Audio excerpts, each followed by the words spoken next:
साहब दया, करुणा और बोला जाए तो इन सारे चीजों के प्रतीक थे और उन्होंने जीवन जीना सिखाया कि किस तरह से जीवन को जिया जाता है। आज तो लोग जो है दो कौड़ी में बिक जाते हैं।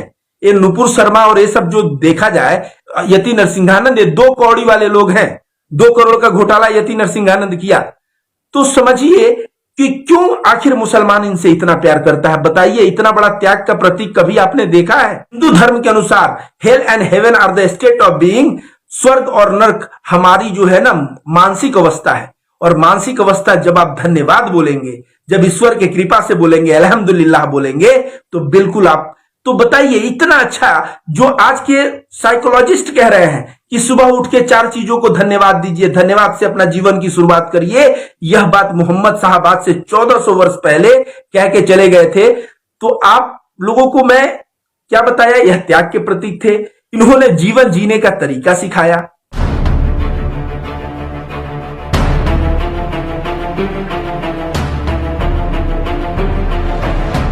आप देख रहे हैं तहकीक इंडिया न्यूज, देश की आवाज।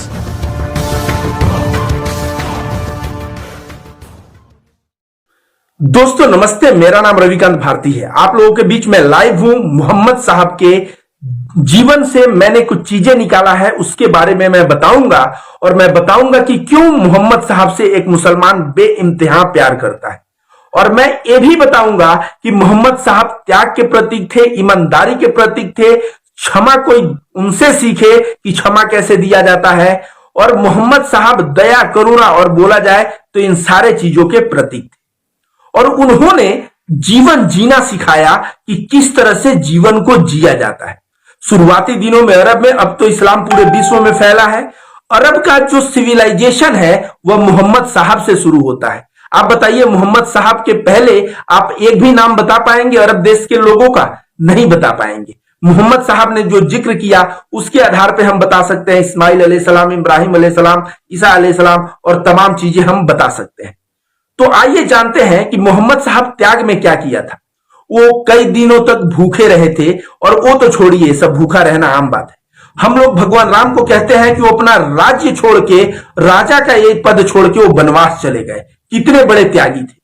बुद्ध को कहते हैं कि वो राजा के बेटे होके सन्यास लिए, वह कितने बड़े त्यागी थे। महावीर को कहते हैं राजा का बेटा होके जंगल चले गए, वो कितने बड़े त्यागी थे। और मोहम्मद साहब का त्याग सुनेंगे।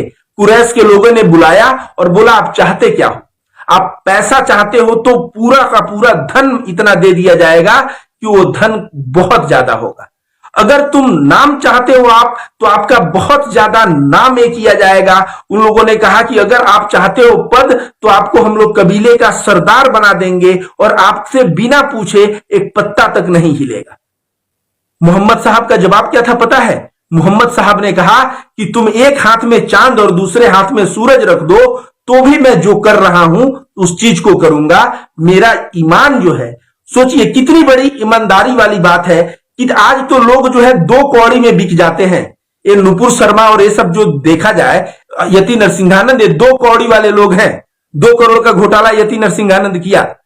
तो समझिए कि क्यों आखिर मुसलमान इनसे इतना प्यार करता है। बताइए, इतना बड़ा त्याग का प्रतीक कभी आपने देखा है? दूसरा बात आते हैं, मैं पढ़ रहा था कि जैसे बोला जाता, मुसलमान कहते हैं अल्हम्दुलिल्लाह। अल्हम्दुलिल्लाह मतलब होता है सारी तारीफें अल्लाह को।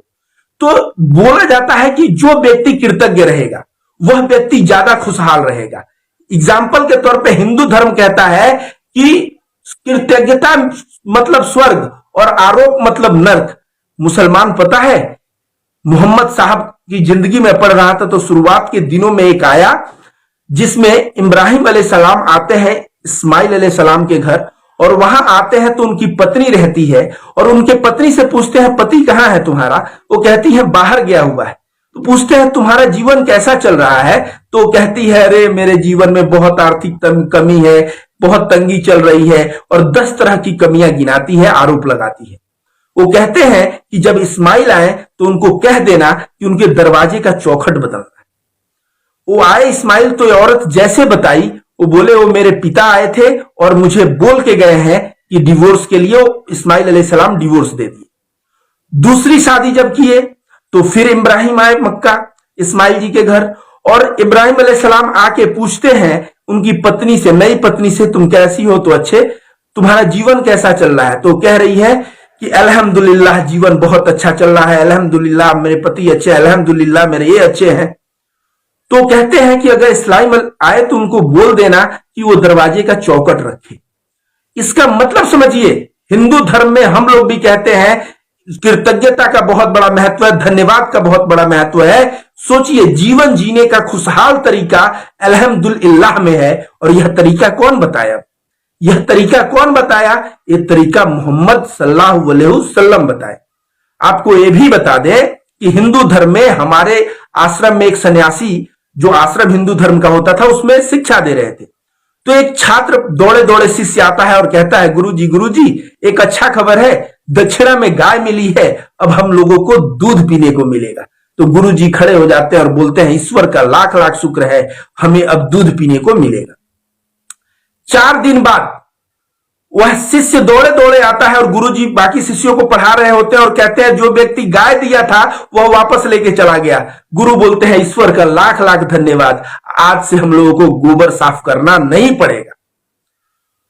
तो देखिए, जब हम धन्यवाद देते हैं, जब हम अल्लाह के कृपा या ईश्वर के कृपा से बोलते हैं या सारी तारीफें ईश्वर को देते हैं, तो हम कृतज्ञ होते हैं। अगर वही सन्यासी गाय जब मिलता तो कहता, आज से गोबर साफ करने की नौबत आ गई है, ईश्वर कैसा है, हम लोग शांति से जीवन जी रहे थे, कल से गोबर साफ करो ना। और 4 दिन बाद गाय को कोई छीन लेता और लेके चला जाता, तो ये कहते, यार कैसा ईश्वर है, ये 4 दिन दूध पीने को क्या मिला, इससे देखा नहीं गया, गाय लेके चला गया। तो अंतर क्या है? जब धन्यवाद बोलते हैं, हम ईश्वर की कृपा से बोलते हैं, जब हम अल्हम्दुलिल्लाह बोलते हैं, तो कहीं ना कहीं हम एक संतुष्टि और एक स्वर्ग में जीवन बिताते हैं। हिंदू धर्म के अनुसार hell and heaven are the state of being, स्वर्ग और नरक हमारी जो है ना मानसिक अवस्था है। और मानसिक अवस्था जब आप धन्यवाद बोलेंगे, जब ईश्वर की कृपा से बोलेंगे, अल्हम्दुलिल्लाह बोलेंगे, तो बिल्कुल आप, तो बताइए, इतना अच्छा, जो आज के साइकोलॉजिस्ट कह रहे हैं कि सुबह उठ के 4 चीजों को धन्यवाद दीजिए, धन्यवाद से अपना जीवन की शुरुआत करिए, यह बात मोहम्मद साहब आज से 1400 वर्ष पहले कह के चले गए थे। तो आप लोगों को मैं क्या बताया, यह त्याग के प्रतीक थे। इन्होंने जीवन जीने का तरीका सिखाया। और मैं बताता हूं क्षमा। याद रखिए, ये जब मक्का जाते हैं, और वो भी बहुत बड़े आर्मी को लेके जाते हैं मक्का, और जब जाते हैं तो कुरैश के लोगों को तो डर हो जाता है कि, क्योंकि कुरैश के लोग मोहम्मद साहब के जो है परिवार के लोगों को मारे रहते हैं और इनके फॉलोअर्स को मारे रहते हैं, तो उनको डर रहता है कि इतने आर्मी में आया, अब तो हम लोग गए। तो मोहम्मद साहब ने क्या कहा पता है? कहा, बताओ कुरैश के लोगों, आज मैं तुम्हारे साथ कैसा व्यवहार करूंगा।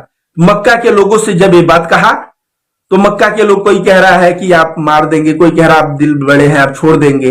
मोहम्मद साहब ने कहा कि तुम सभी के सभी फ्री हो जिंदगी जीने के लिए। इससे बड़ा क्षमा क्या होता है? आज जो है, अगर हमारे पास पद नहीं है और हम बोले हम क्षमा करते हैं, तो हम क्षमा करने के औकात में नहीं है। जिस व्यक्ति के पास आर्मी, जिस व्यक्ति के पास पावर, जिस व्यक्ति के पास फॉलोअर्स ही फॉलोअर्स थे, वो मोहम्मद सल्लल्लाहु अलैहि वसल्लम ने क्या किया? सबको जो है माफ कर दिया। दूसरा नंबर चीज, सैनिकों को जब गिरफ्तार किया गया था, पूरी रातें सोए नहीं थे।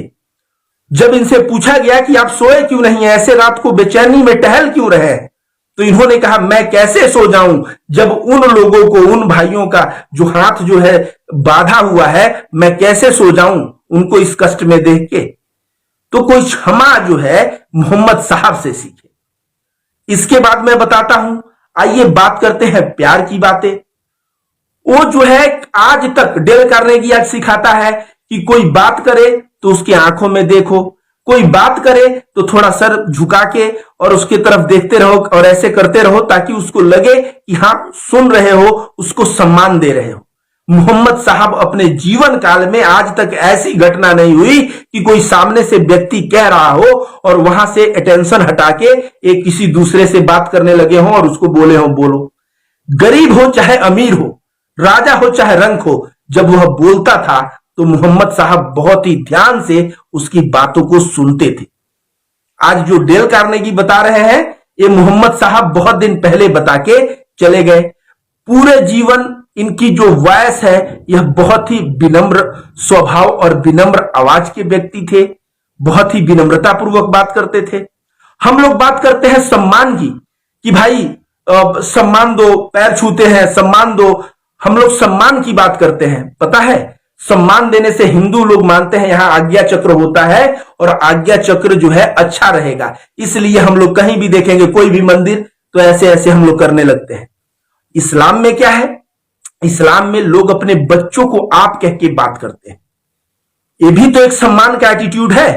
उसके बाद आप ऐसे कह देंगे जीसस क्राइस्ट, ईसाई कह देंगे, लेकिन जब भी एक मुसलमान नाम लेगा ईसा मसीह का तो क्या कहेगा, ईसा अलैहिस्सलाम, इब्राहिम अलैहिस्सलाम, इस्माइल अलैहिस्सलाम। ये अलैहिस्सलाम क्या है, ये जो सम्मान दे रहा है, इससे सम्मान से मुसलमानों के चेहरे पे जो नूर मतलब जो चमक रहेगा वो जो है जबरदस्त चमक रहेगा। तो दोस्तों मैंने मोहम्मद साहब के ऊपर जो किताबें स्टडी किया, पिछले 3 दिनों में मैंने लगभग 3 किताबें पढ़ा और इसके पश्चात मैंने सोचा है मोहम्मद साहब के ऊपर एक ज्ञान यज्ञ करने को। ज्ञान यज्ञ मतलब क्या होता है कि उनकी लाइफ स्टोरी का हो सकता है, तो जो अच्छी चीजें हैं उसका 10 मिनट का मैं एक वीडियो बनाऊं और आप लोगों के बीच वो वीडियो को दूंगा और तब वह आप वीडियो को सुनिए और वीडियो को सुन के ज्यादा से ज्यादा लोगों के साथ आप शेयर करिए ताकि लोगों को पता चले। अब आप कहेंगे कि भाई मोहम्मद साहब के ऊपर तो बहुत सारे वीडियो हैं, मोहम्मद साहब के ऊपर तो बहुत सारी किताबें हैं। मैं मोहम्मद साहब सनातन धर्म के दृष्टि में उसका टाइटल होगा कि हिंदू धर्म में एक हिंदू बंदा मोहम्मद साहब की जिंदगी देखे तो कैसे जो है वशिष्ठ ऋषि या विश्वामित्र ऋषि जो हमारे उच्च अव्वल दर्जे के जो सन्यासी थे, उन सन्यासियों से इनका जीवन कैसे मैच कर रहा है।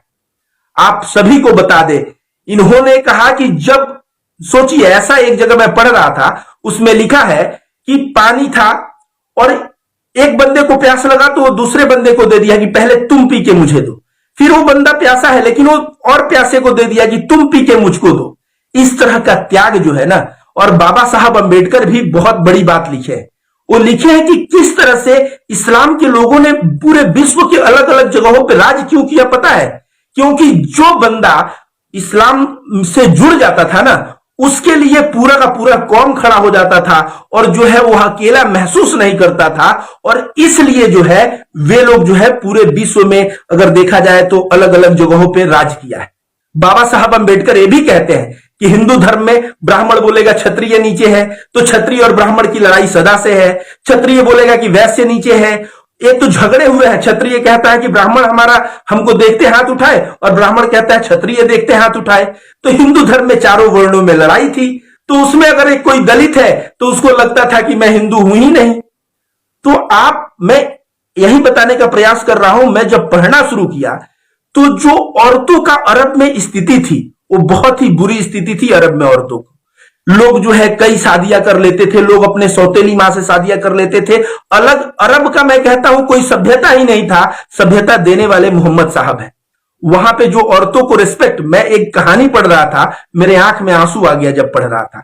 वो बंदा जब कहता है कि इस्लाम अच्छा धर्म है तो औरत कहती है कि क्या है, तो कहता है कि इसमें है कि पड़ोसी की मदद करो और सबसे प्रेम करो, सबका सम्मान दो, किसी का हक मत मारो। इस तरह की जब बात वो औरत सुनती है तो औरत रोते हुए कहती है, वो कहती है कि मेरे पिता की मैं तीसरी पुत्री हूं और पिता ने मुझे जिंदा क्यों छोड़ा? पिता ने मुझे जिंदा सिर्फ इसलिए छोड़ा क्योंकि जो मेरी पहली बेटी को अपने गाड़ के चले आए थे, दूसरी बेटी को जब वो गाड़ने गए थे तो बेटी उनकी उंगली नहीं छोड़ रही थी, और उंगली कब छूटा? जब वो बेटी मर गई तो उंगली छूटा। तो तीसरी बेटी को जब वो गए बरी करने के लिए तो उनके दिल में वह बात याद आया अपनी सेकेंड बेटी वाला, और इसको जिंदा छोड़ दिए। तो कहती है कि मैं जो है इस वजह से जिंदा हूं। लेकिन मोहम्मद साहब के आने के बाद वहां की सभी औरतें, सभी लड़कियां वो जिंदा भी थी और उनको एक अव्वल दर्जे का सम्मान भी था। ठीक है, तो एक भाई कह रहे हैं एक्सेप्ट माय रिक्वेस्ट।